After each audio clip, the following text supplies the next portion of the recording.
Nah, guys, kembali lagi di channel Aprisitorus, di mana channel ini akan memberikan diri kamu suatu informasi baik dari pekerjaan, asmara, keuangan, ataupun kehidupan diri kamu secara general. Sebelum saya memberikan suatu informasi dari berbagai aspek yang barusan saya katakan tadi, saya juga mengingatkan kepada teman-teman, informasi yang saya berikan terhadap diri kamu bukan suatu acuan untuk kamu ambil dan untuk kamu terima. Saya hanya bisa memberikan diri kamu suatu informasi berdasarkan kartu yang saya pegang ini. Diri kamu hanya bisa berencana terhadap kehidupan kamu, akan tetapi di balik dari informasi dan perencanaan tersebut, lagi-lagi yang menentukan adalah Sang Pencipta. Sebelum saya mengambil satu persatu kartu yang saya pegang ini secara acak, saya juga mengingatkan kepada teman-teman apabila ketemu dengan channel saya agar menekan tombol subscribe-nya dan menyalakan loncengnya supaya next video saya lebih semangat untuk memberikan suatu informasi baik terhadap kondisi energi kamu, manusia yang selama ini kamu prioritaskan serta pihak ketiganya. Oke Wageng, malam hari ini saya ingin mengarah terhadap pihak ketiga. Hanya sekedar ingin mengarah dan ingin mengetahui bagaimana posisi pergerakan energi yang dimiliki oleh pihak ketiga. Apa yang dipikirkan, apa yang dirasakan, dan apa yang ingin disampaikan oleh kartu yang saya pegang ini. Kita langsung saja. Saya akan mengambil beberapa kartu, di mana kartu yang akan saya ambil nanti bisa saja bersifat resonate, bisa saja tidak bersifat resonate. Semuanya saya kembalikan terhadap pola pemikiran kamu, semuanya saya kembalikan terhadap situasi energi yang kamu miliki untuk saat ini.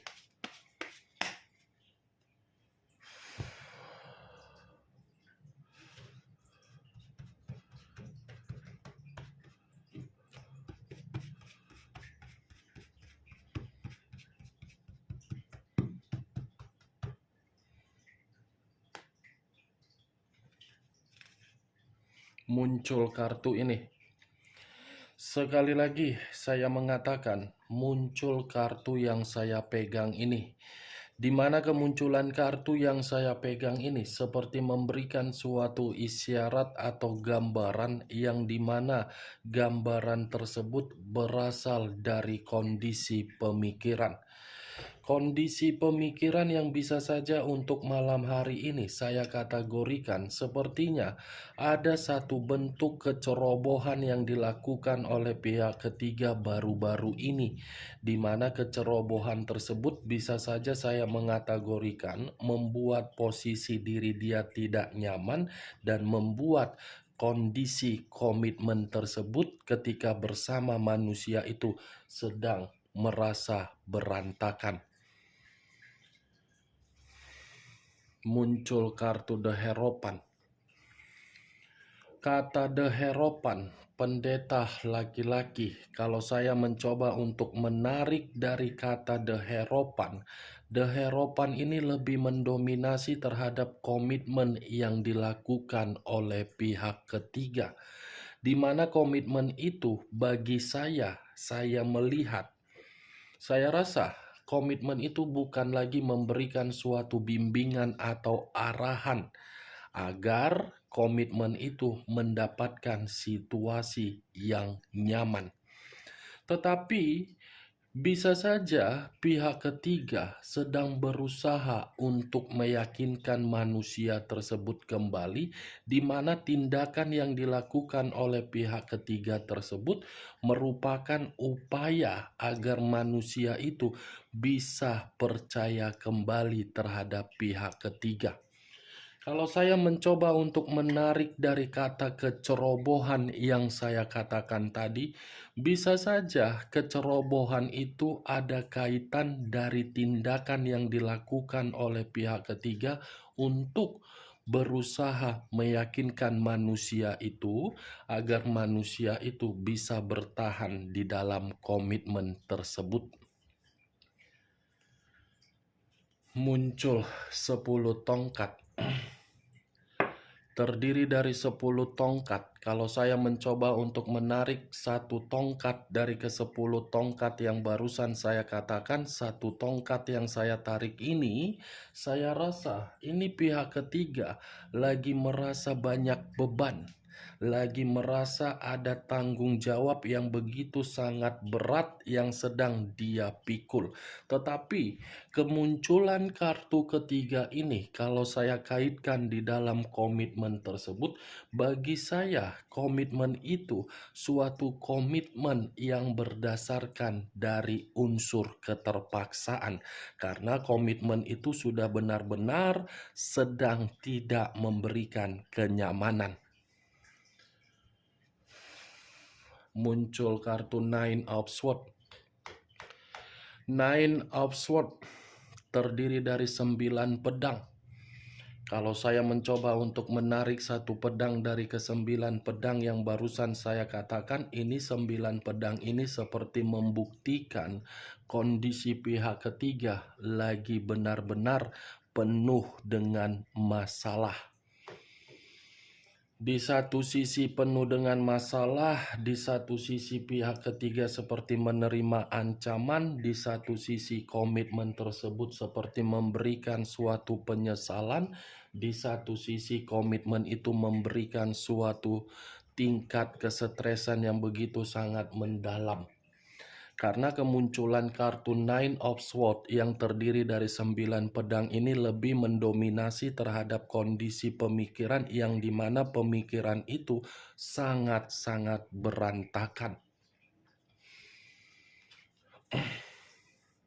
Muncul kartu The Wheel of Fortune. The Wheel of Fortune, perputaran waktu yang seakan-akan berbicara terhadap pergerakan energi yang dimiliki oleh pihak ketiga, di mana pergerakan energi ini seperti pergerakan energi yang begitu sangat gelisah. Sebenarnya kartu The Wheel of Fortune ini, wah geng, kalau saya tarik dari posisi positif, sebenarnya tidak ada lagi yang berbicara keberuntungan. Tidak ada lagi berbicara mengenai perkembangan. Tidak ada lagi berbicara mengenai kesuksesan di dalam komitmen. Itu kalau saya mengatakan secara positif. Secara negatif ya tadi, pihak ketiga lagi benar-benar gelisah. Muncul kartu The Hangman. The Hangman, posisi seseorang yang diikat tetapi posisinya terbalik, kepala di bawah, kaki di atas. Kalau saya mencoba untuk menarik posisi kepala di bawah, ya lagi-lagi kepala di bawah ini dari komitmen tersebut sudah bersifat hambar. Hambar dalam arti apa? Kalaupun ada yang diperjuangkan atau kalaupun ada yang dipertahankan dari komitmen itu, karena memang ada sesuatu hal yang dipaksa.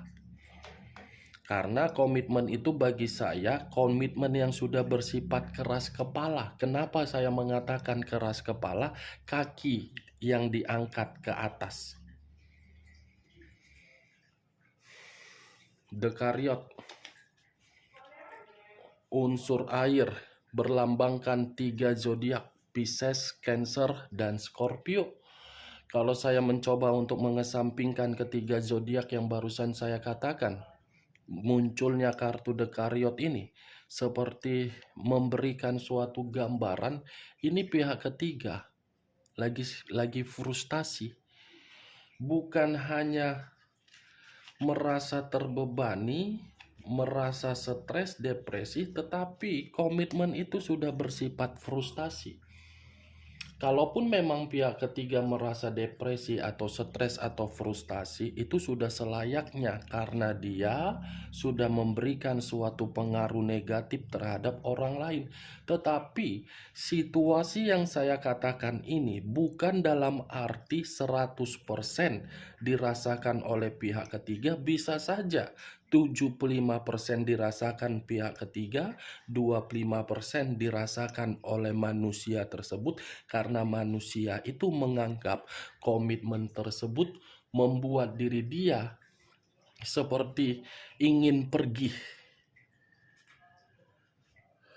Muncul kartu Four of Cups, terdiri dari 4 cawan. Kalau saya mencoba untuk menarik satu cawan dari keempat cawan yang barusan saya katakan tadi, satu cawan yang saya tarik ini seperti menggambarkan situasi antara manusia itu dengan pihak ketiganya sudah saling mengambil sikap yang apatis.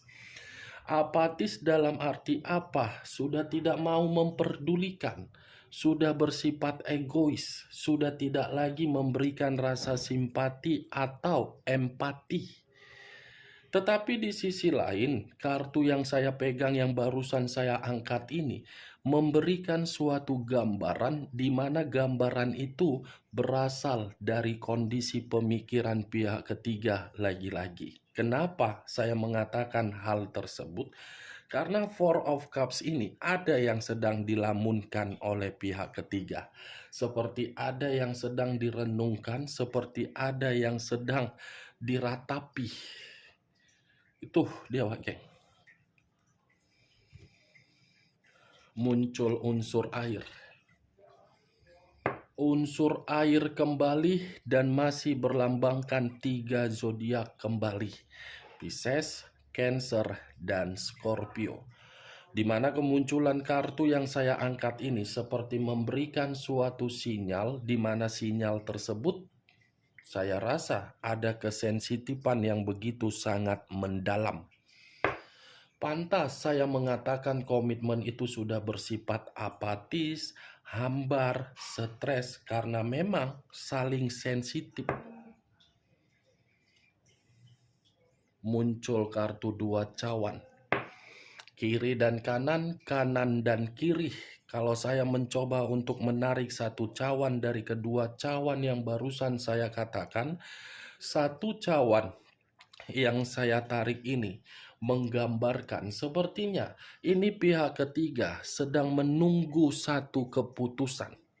Ada sesuatu hal yang dia tunggu. Saya tidak mengerti keputusan apa yang dia tunggu-tunggu ini. Sepertinya keputusan ini pun ikut membuat kondisi pemikiran dia berantakan. Wow, ternyata keputusan ini berkaitan terhadap bantuan berupa materi.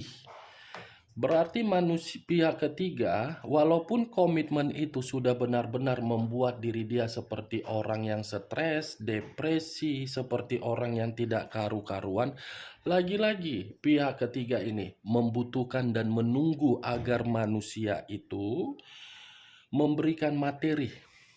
Kalaupun manusia itu ingin meninggalkan komitmen yang dia jalankan terhadap pihak ketiga, ya lagi-lagi pihak ketiga menunggu materi. Ini yang dicari, Wak Geng. Bagaimana, Wak Geng? Dari apa yang barusan saya katakan tadi ketika malam hari ini saya mengarah terhadap pihak ketiga. Apakah bisa masuk secara logika kamu? Ya, kalau menurut diri kamu bisa masuk secara logika kamu, silakan angkat. Tetapi kalau menurut diri kamu tidak bisa masuk secara logika kamu, tidak usah kamu angkat. Anggap saja perkataan saya tadi sebagai gibahan yang tidak berfaedah, gibahan yang tidak berkualitas, dan jangan paksakan terhadap kondisi energi kamu agar apa yang barusan saya katakan tadi bisa bersifat resonate ataupun tidak resonate. Semua kembali terhadap pola pemikiran kamu untuk menanggapi apa yang saya katakan tadi. Ingat, saya tidak memberikan diri kamu suatu sugesti agar sugesti saya tadi bermain di dalam pemikiran kamu. Oke, Wak Geng? Hanya itu yang bisa saya berikan informasinya terhadap diri kamu untuk malam hari ini. Yang positif ambil, yang negatif buang. Sekian dulu informasinya. Salam kartu tarot, salam zodiak.